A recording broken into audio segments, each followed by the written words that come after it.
görende hemen dedim sevimliye. Yetiş adıma. Ben Bergilan öz məhəbbətini tapdım.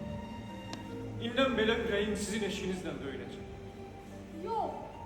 Daha bana siz deme. At ben seni tanımam. Gümüş!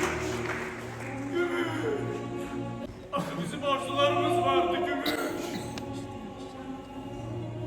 İlahi! Bizim günahımız neydi ilahi? Niye senin yarattığın bu insanlar bizim tarihimize gelin kesilibler? Niye?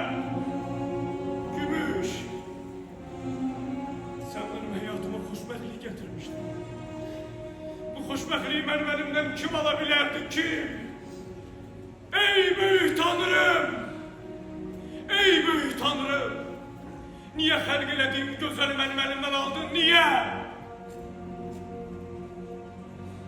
Çık! Çık bulutlardan, ey efsaneli kız. Gel ovut ruhumu, ey şen ulduz. Bana bu dünyada teselli yalnız sendin güzelim.